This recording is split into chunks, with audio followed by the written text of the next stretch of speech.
So, as a land-based college graduate, I then went to work for the college for 10 years, working in an employer engagement, work-based learning role, setting up national horticulture and agriculture apprenticeship programmes. I then went to work for the commercial side of the National Federation of Young Farmers Clubs and was responsible for working on the labour recruitment side, and we are one of the largest SAWS operators, the Seasonal Agricultural Workers Scheme, that finished in 2013. I now, as Wallace said, work for a national recruitment and training company, and we supply labour across many divisions, agriculture and horticulture being one of them. So I probably don't need to show this next slide about the size of the problem. I think if anybody isn't aware about how big an issue this is at the minute, then you've perhaps not been seeing the press. In the production horticulture sector, we need to employ around 77,000 people. Around 38,000 of these are full-time and around 39,000 are part-time. We've had varying different labour schemes in place since the early 2000s, with various different countries having agreements with us to come and support the produce and the picking and the labour requirements we have in the agriculture and horticulture sector. Growers continue to campaign for a future scheme as the last one finished in 2013. And my presentation hopes to address some of these issues and also give some other solutions that might be available that we could take advantage of. Brexit obviously provided further uncertainty, but the vote came just after I'd handed in my report. So there's a smaller bit on that than I'd have liked to have in. So where did I go? Well, I wanted to go to two different types of countries. I wanted to go to places where our labour came from. So I went to Bulgaria, Romania and Poland. And then I went to Austria, Australia and California. And I'm going to just take you through some of the key points from my travels. This is a recruitment event in Timișoara, Romania. Recruitment events, when SAWS scheme operated, were inundated with people that wanted to come and work in the UK. You couldn't have an open invitation to a recruitment event because you would have thousands of people turning up. So this is an invitation-only recruitment event, and I spent time with some of the labour sourcing agents over there.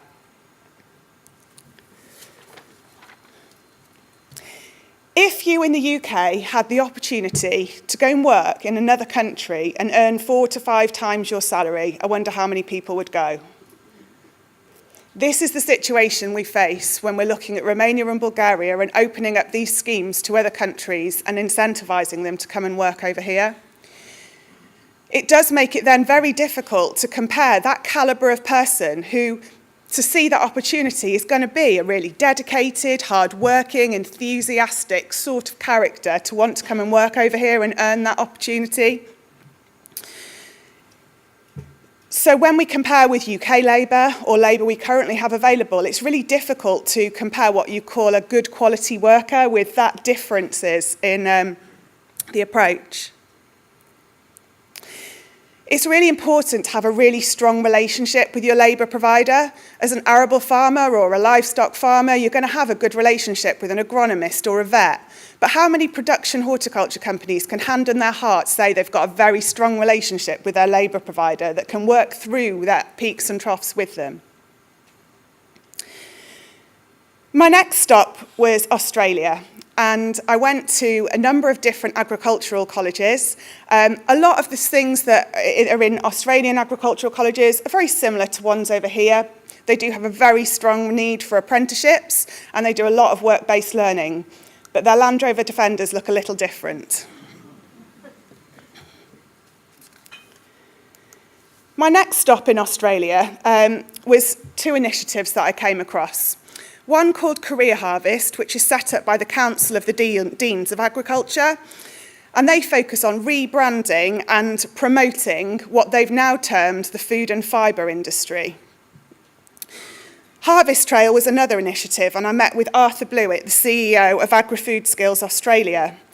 Harvest Trail is a national approach to coordinating seasonal labour opportunities, and it's a one-stop shop, a website and a TV channel which airs on many of the major networks and showcases how you can start moving across the country, working on farms with the different produce that's in season. It also takes into account, a bit like TripAdvisor, some reviews from people that have worked on those farms previously. And it also showcases some other type tourism things that you can do around the location of that farm. So bearing in mind that there's a lot of student visas over there, and they do a lot of their picking by using the student working visa, and that's a mandatory requirement, it's a really good way to help get your harvest picked. Next stop was Austria. And I really wanted to go to Austria to have a look at their dual education system. They see academic and vocational education as an equal, and from the age of 14, you can either decide if you want to choose an academic or a vocational route. The impact this has on youth unemployment is that in Austria, 8.6%, they have 8.6% youth unemployment rate. The EU average is 23.3 and the UK average is 13.1. So it does give people the chance who aren't naturally academically gifted, myself, to be able to work in a more vocational setting. The other thing I really found interesting in Austria was I met with Bernadette Mayer, who works for a company called Landjugend. Landjugend is separate to the country's National Federation of Young Farmers Clubs and is actually about how you support a rural community by providing a mini sort of Nuffield experience for people to go away, experience new thoughts, focuses and initiatives to then actually come back. So I really liked their succession planning and supporting the next generation attributes. The other really interesting thing, though, about Austria was the government grants that are available to support with succession planning. And in Austria, if you hand your farm over to your son or daughter and they are under the age of 40 and they have an agricultural-related degree, then they provide a government grant that you can then use to invest in your farm. And this has a staggering impact on the percentages and the age ranges of the average farmer. 43% of farm holders are under the age of 44 in Austria, and 14% of UK farm holders are under the age of 44. Huge difference. In the UK, 69% of farmers are under the age of 54, 39% are under the age of 54. These are staggering differences, and it's just a small incentive that just helps that succession planning to happen earlier on. My next stop was my favourite place of my entire journey. Morningstar was an inspiration.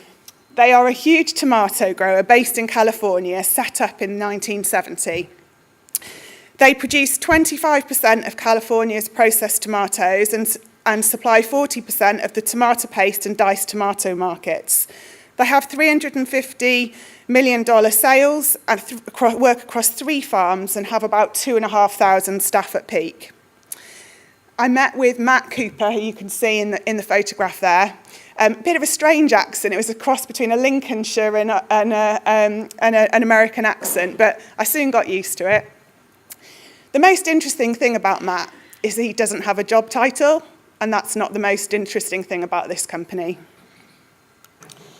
In Morningstar, they operate on what they call a self-management approach. They've done this since 1970, since they first started. And what it means is that there's no human bosses at Morningstar, no job titles, no job descriptions, no set start or finish times. Nobody can be sacked, they have to ask to leave. Staff have to apply for bonuses on an annual basis, justifying why they feel they deserve it and how much they feel they deserve. Staff are provided with missions, which outlines their objectives. And Morningstar assumes that with the knowledge that they provide to their staff, that if they provide an open and honest amount of knowledge to the staff, they can make the best decision on behalf of the business.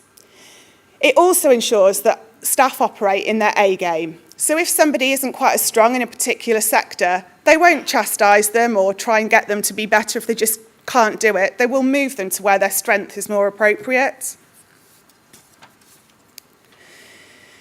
The missions are really interesting. So Matt's mission will be something along the lines of growing tomatoes to meet customer requirements in the most cost-effective way.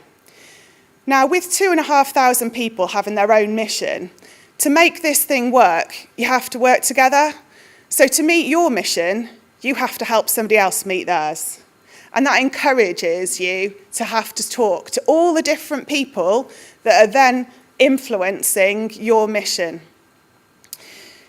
In the pack house, there was a pack house manager who wanted to implement and buy a new piece of machinery. He didn't have to go to the management board or the senior management team or anything like that. He had to stand back and decide who's going to be impacted by my decision. I need to focus on downtime. I need to see if we've got enough cash flow. I need to see if it will meet the staff orders. I'll need to see if we've got the right skill sets and the right training.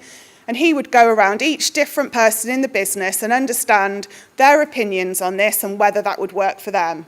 Then they just buy it. They don't need to ask any further permission.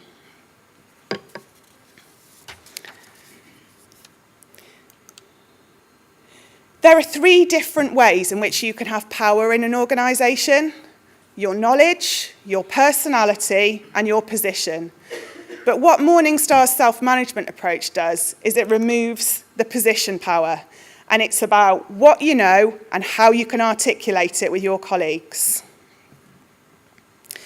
What these key lessons made me learn from my study is that retention needs to be looked at in equal importance to recruitment. We are so focused on a new scheme, and I fully endorse the fact that we need another labour scheme to support our growers. However, it has to be done in conjunction with retention, and we can't use the recruitment as the pure focus. If we keep filling more people in at the top of the funnel and we've got gaping holes in our bucket where people are just pouring out, we're never going to find the ultimate solution. But how can we take mini steps to make people stay in our industry just that little bit longer? I'd like to thank my sponsor, AHDB Horticulture, my employer, Staffline and People Plus, Nuffield Farming Scholarships Trust, my husband for putting up with all of my travelling. One of the big things I learned on my study is when you go through the customs in America and they ask you to put your hand up, they actually mean put your hand on the scanner and not high-five them, so sorry. After being awarded with my scholarship, there was controversy and opposition to the topic being studied and myself studying it. I'd like to thank Staffline Nuffield and my sponsor AHDB Horticulture for standing by their decision to support me and my topic.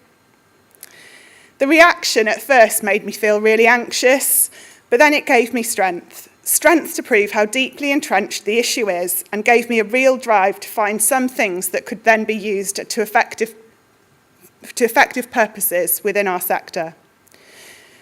My report doesn't have one golden answer that you can all take away and support tomorrow, but it does show how things can be approached differently. It shows there are multiple solutions that can be applied to any business, but most importantly, it provides the opportunity to show that some things can be applied to our sector in a different way than we're currently thinking about it. If people just take one thing from my study and apply it to their business, I've done my job. Thank you very much.